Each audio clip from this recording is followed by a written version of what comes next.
Mheshimiwa Naomi Mwaipopo, swali la nyongeza. Asante Mheshimiwa Mwenyekiti. Kwanza nishukuru kwa majibu mazuri ya serikali, lakini pia nimpongeze naibu waziri pamoja na waziri kwa kazi kubwa ambayo wameifanya kwa muda mfupi walipopewa dhamana ya kusimamia wizara hii.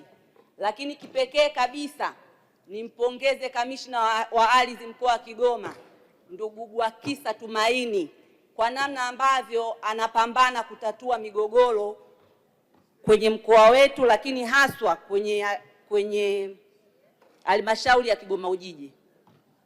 Mheshimiwa Mwenyekiti, pamoja na jitihada ambazo serikali imeendelea kuzifanya, hasa wizara hii ya ardhi, wamefanya kliniki kwenye wilaya za Kigoma, lakini bado kuna changamoto.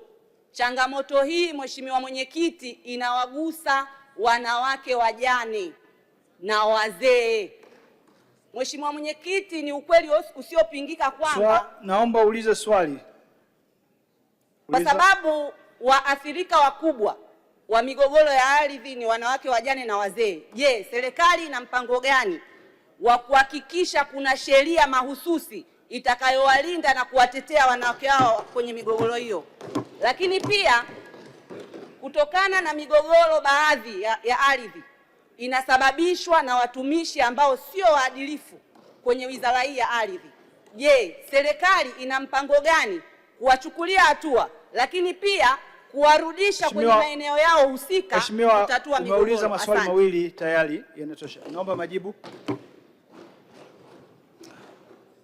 Mheshimiwa Mwenyekiti, kwa niaba ya Waziri wa Ardhi, Nyumba na Maendeleo ya Makazi, naomba nijibu maswali mawili ya Mheshimiwa Naomi Duncan Mwaipopo kama ifuatavyo. Kwanza nakushukuru, na kwa niaba ya Waziri wa Ardhi tunapokea pongezi ambazo umezitoa, na nikuhakikishie nitazifikisha pongezi hizi kwa watumishi wote wa Wizara ya Ardhi, kwa sababu ndio wao wanaeleta matokeo hayo ambayo umeyaona. Mheshimiwa Mwenyekiti, kuhusu swala la wajane na wazee, ni ukweli ulichokisema kuwa walio wengi ndio wanamiliki ardhi kulingana na historia za kimila ambazo wanakuwa na ardhi hiyo.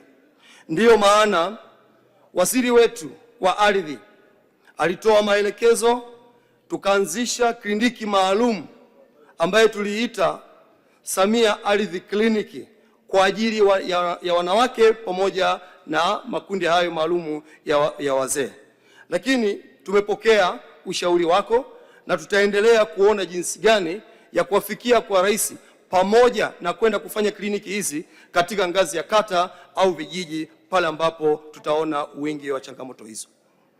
Mheshimiwa Mwenyekiti, kuhusu swala la watumishi ambao wanakiuka taratibu za kiutumishi aidha za kinizamu, mara nyingi tumekuwa tunachukua hatua, na hivi naendelea kuwahimiza makamishna wasaidizi wote wa mikoa wahakikishe wanasikiliza changamoto hizi za kiutumishi kutoka kwa wananchi wanaolalamika na kuchukua hatua mara moja. Pale ambapo wanaona kuna hitaji la kupeleka wizarani, katibu mkuu wetu Engineer Anthony Sanga, yeye ni mahiri katika usimamizi hasa eneo hili la kinidhamu. Ninaamini hakuna mtumishi ambaye tutamhamisha tu eti kwa sababu amechafua eneo moja. Hapana, utaratibu wa kinidhamu utafuatwa na atapata adhabu kulingana na kosa ambalo amelifanya ikithibitika. Mheshimiwa Mwenyekiti, naomba kuwasilisha. Asante sana, nimekuona. Mheshimiwa Neema Mgaya. Asante Mheshimiwa Mwenyekiti. Lini serikali itatatua changamoto ya mgogoro